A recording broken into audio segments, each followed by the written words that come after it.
Meyer, founder and CEO of Amazon solutions provider Envision Horizon. And I'm Todd Pachowski, Director of Performance Marketing at Envision Horizons. We've teamed up to make the Common Mistakes podcast. Todd and I meet with business owners, leaders, and investors to discuss common mistakes and other business experiences they've learned from. Tune in every other Tuesday for your dose of business advice.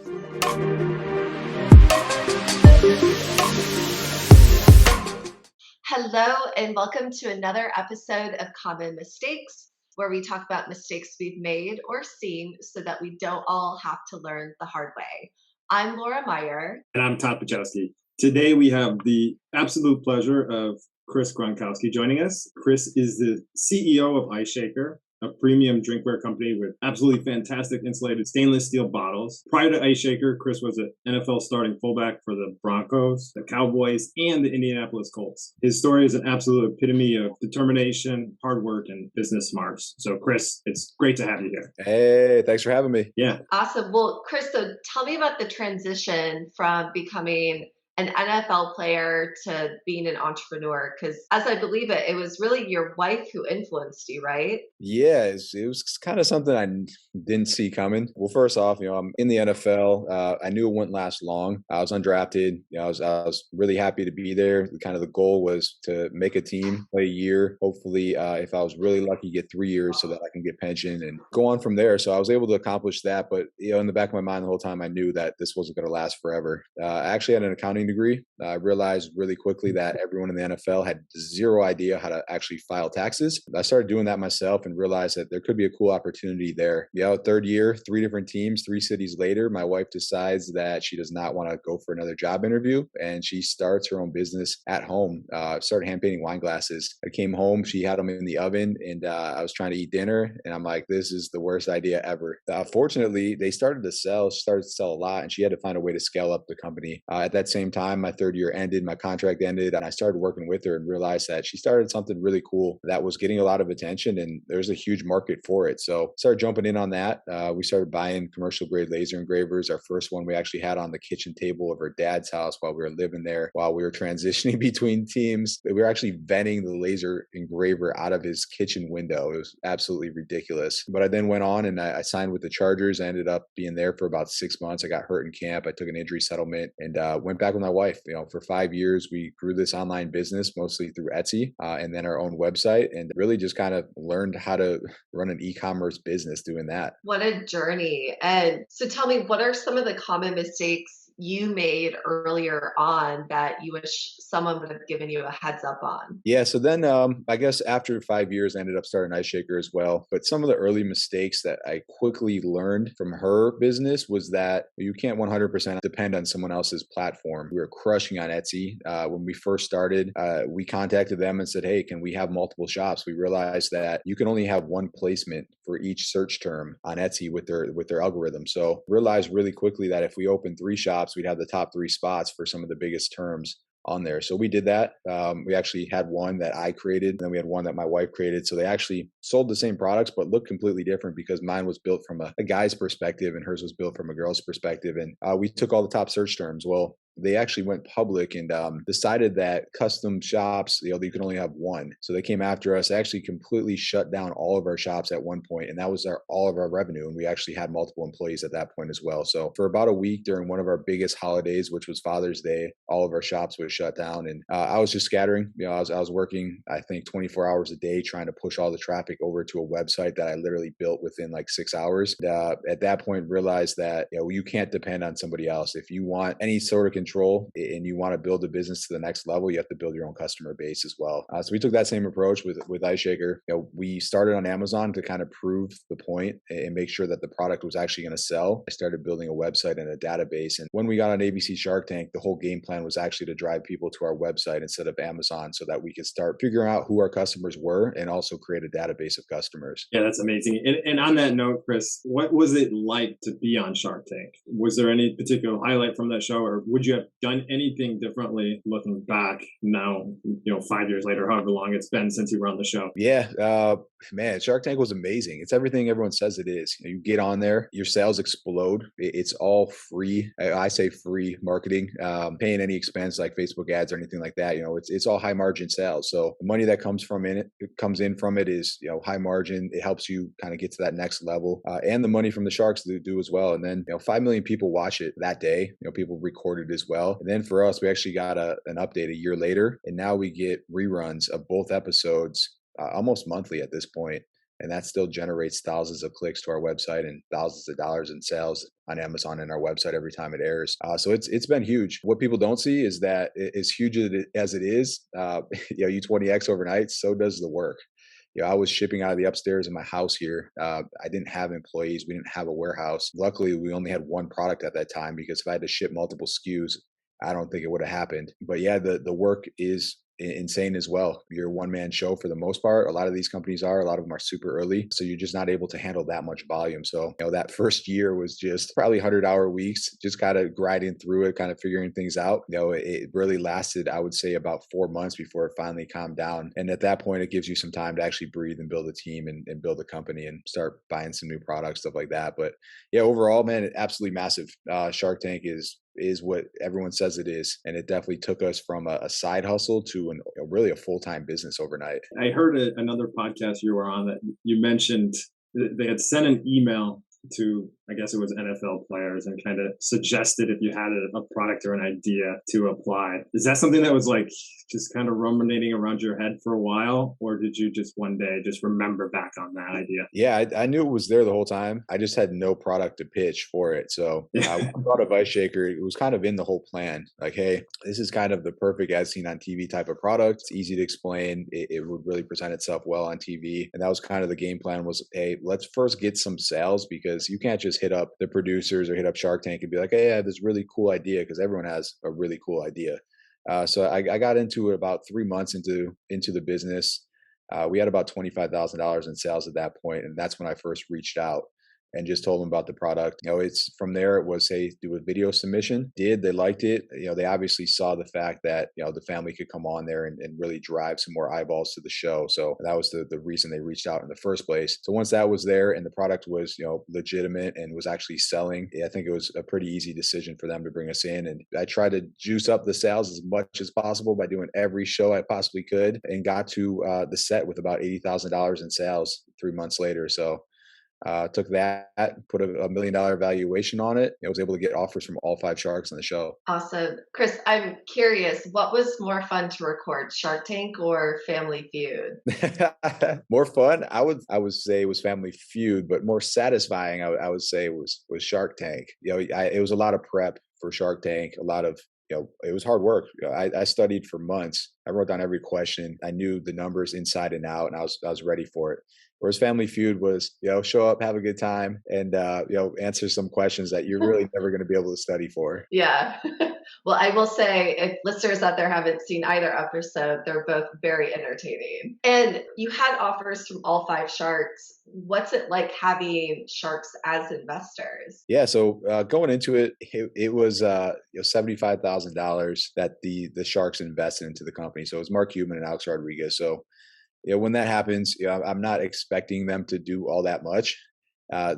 Mark's a multi-billionaire. So going into it, it was really about connections and just really having their support. Actually, once we started digging in, I realized that Mark has built something really cool. He's been doing it for, I think, 12 seasons now they're at, maybe 13. And he's built a whole team. By the time I got there, it was season 9. So he had a whole team called Mark Cuban Companies that was really just geared to help Shark Tank companies. So I do have an advisor. I'm able to reach out to him anytime. We do have the ability to connect with each and every other company in the portfolio as well. So for me early on, it was huge. I didn't know how to run Facebook ads. I didn't know how to send emails, SMS. I had so many questions on, what actually works, what should my next steps be? And there was 8 years of companies that had done it before me that I can easily reach out to and say, hey, who's crushing it with SMS? Who's crushing with email? Who's doing well with Facebook ads? What else is working? And they would just connect me with another CEO, CMO, whatever it was in another portfolio company that could give me an unbiased opinion. So that was absolutely massive. Their connections as well have been huge.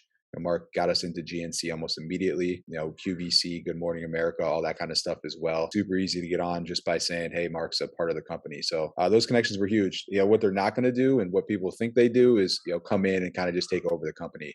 That's not the case at all. Mark's really, he's there for support, there to help you when you need help. But if you don't need help, they're not going to come in and just try to force you to do things a certain way. They're not sitting there asking for, the P&Ls every month saying like, hey, pay me more kind of thing.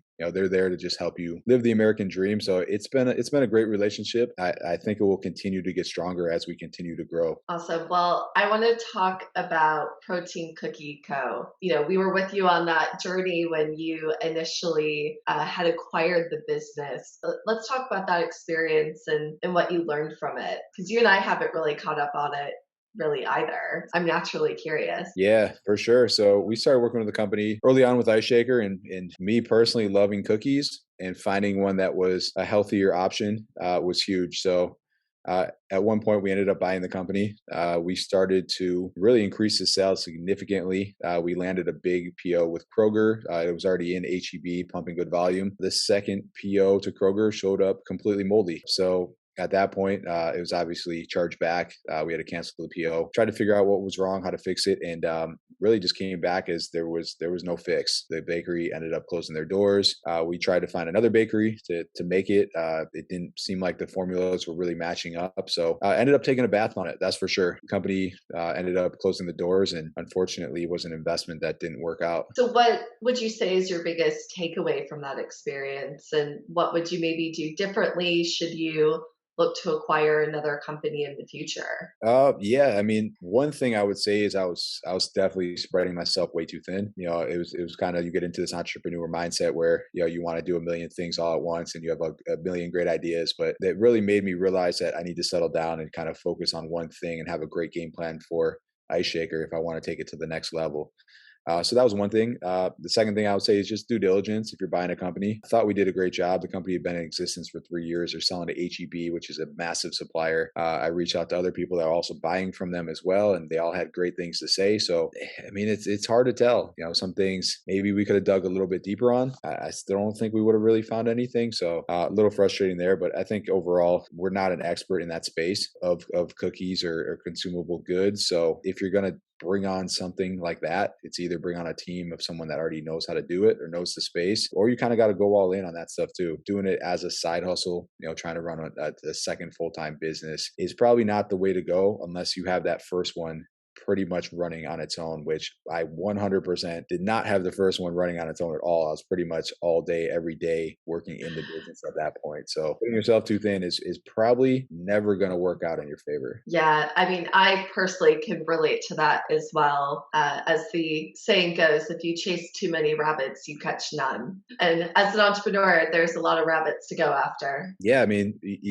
you're successful in one thing and you think you can continue to do it in other things, and you don't realize how much time you spent on that first thing to get it where it's at until you start trying to do a second thing. Yeah, I mean, that was definitely a mistake that I made with Ice Shaker. Having a game plan, a focus, a budget, a forecast every single year, and then even just a 5-year plan. I thought that was absolutely insane when people would ask me like, hey, what's the 5-year plan? Like, what do your numbers look like in 5 years? I'm like, what are you talking about? There's zero plan there. So that all came a little bit later after I finally locked in and laser focused on one company. And once we did that, everything changed immediately. Yeah, and Chris, so outside of Protein Cookie Company, maybe prior to Ice Shaker, were there any other business failures or mistakes that you've learned from? And I also kind of come back to that Conan clip from your brother, where he talks about prior to even NFL days, you and him and some others invested in a jacuzzi. He called it an investment.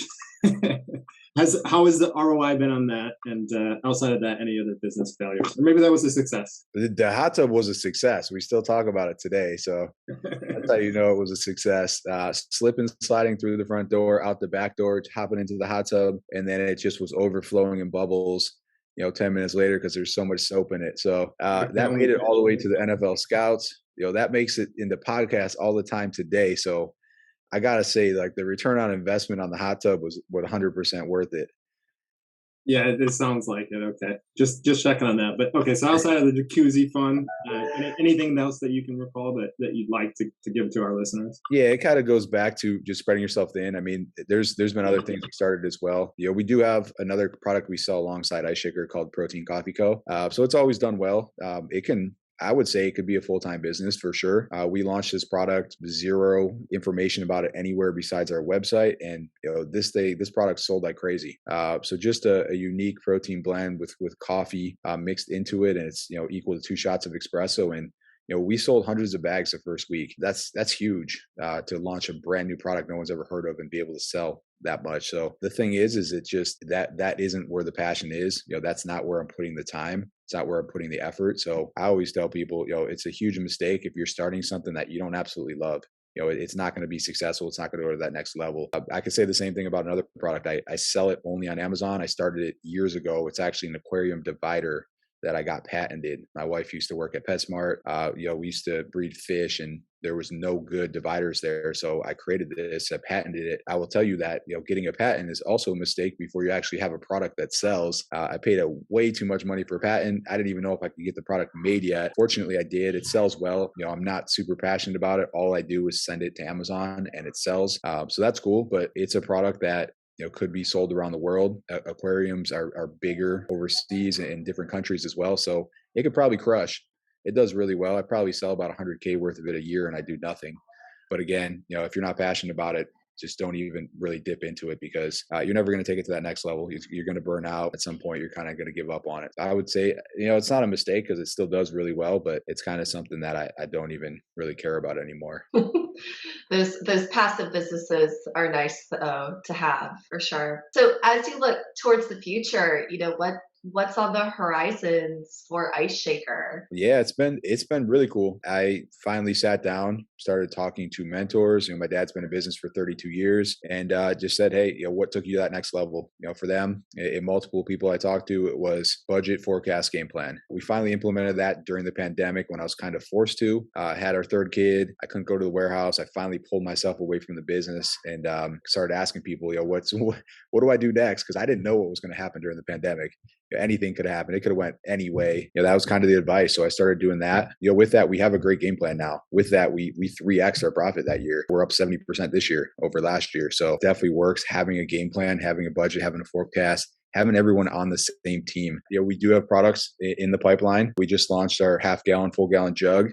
We do have a really cool U.S. Army partnership coming. We have the official U.S. Army camo that's going to be on a bottle, so we're licensing that. We have a couple cool events, military vets coming up as well, and then have another one that I'm pretty excited for as well. A partnership with Bumpbox, what we're calling a bump shaker. So we'll have a twist-on speaker with the bump box and make a speaker bottle that I think will really do well, especially in certain markets like golf and just fitness in general. That sounds awesome. I want to bring that out on a boat. What's it? Sandbar parties. That's what I grew up doing in Lake Michigan. Yeah, it pops. It's cool. Everyone we've showed it to has been super excited about it as well. So we're already starting to work on next year, which is crazy because I would have never said that 2 years ago that I was working a year ahead of time. Yeah, 100%. It pays to think long term, even if a lot of times it feels like that's too far out and it's not going to make an immediate impact. This next question is, what's a common mistake or misconception others have about your success given the family name recognition? Knowing your story,